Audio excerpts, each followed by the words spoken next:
여러분, 요즘 전 세계적으로 한국 엄마들이 화제라는 사실 알고 계시나요? 최근 몇 년 사이 미국을 비롯한 서구 매체에서 꽤 자주 언급되는 게 바로 한국 엄마들입니다. 같은 아시아계라면 중국이나 일본도 있을 텐데 왜 한국인들만 서구 사회에서 이토록 화제가 되고 있는 걸까요? 미국에서 나고 자랐지만 인종차별을 비롯해 정체성 혼란 등 험난한 유년기를 보낼 수밖에 없었던 한국계 미국인들의 경험담 속에서 우리는 그 이유를 찾을 수 있습니다. 한국인 엄마가 아니었다면 결코 행복할 수도 바르게 자랄 수도 없었을 것이라고 고백하는 이들의 이야기를 함께 들어보시죠. Thank you to the Critics' Choice Awards for this honor. I am the son of an immigrant mother and a military father who at times grew up confused and bewildered by my identity.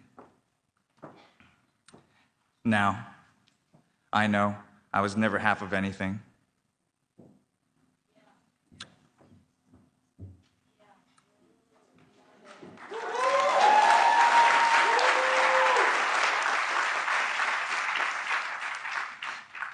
I was always whole.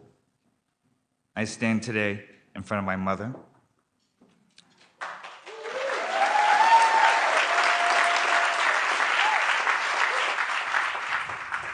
Proud of my Korean American heritage. 엄마. 엄마, 내 영혼. Thank you. 헐리우드의 쟁쟁한 신인 배우들 가운데 올 한 해 가장 두각을 드러냈다는 평가를 받았던 찰스 멜턴의 수상소감 장면이었습니다. 그는 칸 영화제 황금 종려상 경쟁작이었던 영화 메이 디셈버의 조연을 맡았으며 그야말로 혜성처럼 등장해 모두를 놀라게 만들었는데요. 메이 디셈버로 20개 이상의 시상식에서 나무조연상을 수상했으며 관객과 비평가들로부터 능숙하고 우아한 연기로 마음을 사로잡았다는 극찬을 들었죠. 인상적인 사실은 찰스 멜턴이 시상식에 참여할 때마다 어머니를 동행했다는 사실인데요.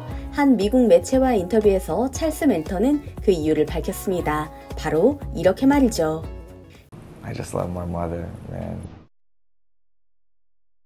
In America, my mom's name is pronounced Suk-young Melton, but in Korean it's Yusu-young. Yusu-young's her name. Beautiful name. But I call her Oma, mom, mommy. And she was an immigrant, and she moved to the United States in 1990 and ended up getting her citizenship when I was about 11 and 12 years old in San Antonio, Texas. My mother's never been to America. Her first time. She doesn't have her driver's license. She has no friends in America. And then my dad finds out he's getting orders to go to the Gulf War in '91. My mom, like her work ethic, when there's a will, there's a way, and my mom always found a way. Anything I would do, anything I chose to do, my mom would support. I trained and played football for about 10 years. I played at Kansas State University. My mom would pick me up from class every Tuesday and drive me to the football complex so I could be in time for the meetings. And it wouldn't have been possible for me to get to the team meetings if it wasn't for my mom every Tuesday. And she would make me a tuna sandwich, literally. And I'm 18, 19 years old, right? And you know, my teammates and the players are giving me a hard time, you know, about my mom picking me up and whatnot. After 10 years of wanting that and then getting this opportunity to be an actor, my mom, she's just always been supportive.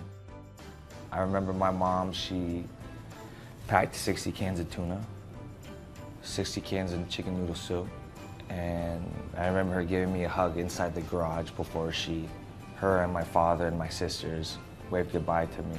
In my mind, she's like, Charles, like, this is gonna be good. It's gonna be tough for 2 months. If you don't work or make any money, like, but you'll have this. Like, this is the best that she could do. And I had $500 and drove out to LA. We're very close. My mom, like, no matter what, I know my mother always gonna be there for me in the way that she, like, loves me. 찰스 멜턴의 인터뷰에서 그의 어머니가 얼마나 강인한 사람인지 정체성의 혼란을 겪는 아들에게 어떻게 살아야 할지 몸소 보여줬다는 사실을 깨달을 수 있는데요. 해당 내용을 접한 미국인들도 비슷한 반응이었습니다. 아시아계 부모들이 미국인 부모들에 비해 엄격하다는 건 알고 있었지만 한국 엄마들은 조금 다른 것 같다. 타인을 존중하고 배려하는 마인드에서 비롯된 엄격함은 똑같지만 자식에 대해 엄청난 헌신과 믿음을 보여준다는 공통점이 있는 것 같다와 같은 반응이 이어졌거든요. 한국 엄마의 특별함에 대해 이야기한 건 비단 찰스 멜턴뿐만이 아니었습니다. 한국계 미국인 배우로서 할리우드에서 이미 인정받은 산드라 오 역시 영화제에서 상을 받을 때마다 어머니와 함께 곱게 한복을 차려입고 등장했고요. 어머니에 대한 각별한 애정을 여러 번 드러낸 바 있었죠. 미국의 코미디언이자 TV쇼 진행자이기도 한 마이클 요. 아메리카 갓 탤런트에서 처음 얼굴을 알렸으며 지금은 미국인들이 가장 사랑하는 스탠드업 코미디언으로 손꼽히죠. 마이클 요는 흑인인 아버지와 한국인 어머니 사이에서 태어났으며 어머니에 대해 자신의 코미디쇼에서 여러 번 언급한 적이 있는데요. 그의 찐한 어머니 사랑과 함께 한국인 엄마 특유의 촌철살인 면모를 확인할 수 있습니다. 영상으로 잠시 만나보시죠.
재밌게 보셨나요? 마이클 요의 코미디쇼에는 한국인 엄마에 대한 일화가 자주 등장하니 한번 찾아보셔도 좋을 듯 합니다. 한편 영화 가디언즈 오브 갤럭시 볼륨에서 스타로 떠오른 한국계 프랑스 배우 폼 클레멘티에프도 찐한 어머니 사랑을 보여주긴 마찬가지입니다. 프랑스인 아버지와 한국인 어머니 사이에서 태어난 그녀는 5살 때 암으로 아버지를 잃었다고 하는데요. 5살 때까지만 하더라도 외교관인 아버지와 함께 여러 나라를 돌아다니며 행복하게 살았던 그녀의 삶은 이때부터 흔들리기 시작했다고 합니다. 아버지의 죽음에 충격받은 그녀의 어머니가 조현병이 발현했고 아이들을 직접 돌볼 수 없을 만큼 상태가 심각해졌기 때문인데요. 비록 오빠와 함께 친척집을 전전하는 시기를 보내야 했지만 어머니와 시간을 보낼 때면 자신을 향한 어머니의 깊은 사랑만큼은 느낄 수 있었다는 폼 클레멘티에프. 청소년 시절에는 어머니의 나라라는 생각에 한국 영화를 즐겨봤고 배우가 된 것도 박찬욱, 봉준호 등의 한국인 감독의 작품에 크게 감명받은 덕분이었다고 합니다. 심지어 그녀는 박찬욱 감독의 영화 올드보이의 미국 리메이크 작품에 출연했으며 이를 바탕으로 헐리우드에서 이름을 알릴 수 있었는데요. 그래서인지 올드보이에서 그녀가 맡았던 역할의 이름, 다름 아닌 행복입니다. 폼 클레멘티에프가 감독인 스파이크리에게 직접 제안한 것이라고 하죠. 폼이라는 그녀의 이름도 한국과 관련이 있다고 합니다. 봄에 태어났고 호랑이 띠이기에 한국어인 봄 그리고 범이라는 의미를 담아 어머니가 지어주신 이름이라고 하는데요. 어른이 된 지금도 세상에서 가장 좋아하는 음식은 어머니가 만들어주는 멸치볶음이라고 말하며 어머니와 함께 보내는 시간이 세상에서 가장 소중하다고 말하는 그녀. 앞으로 좋은 소식만 들리길 바라며 오늘 이야기 여기서 마무리 짓겠습니다. 이번 영상도 흥미로우셨다면 좋아요와 구독 부탁드리겠습니다. 항상 함께 해주시는 구독자, 시청자 여러분 감사드립니다.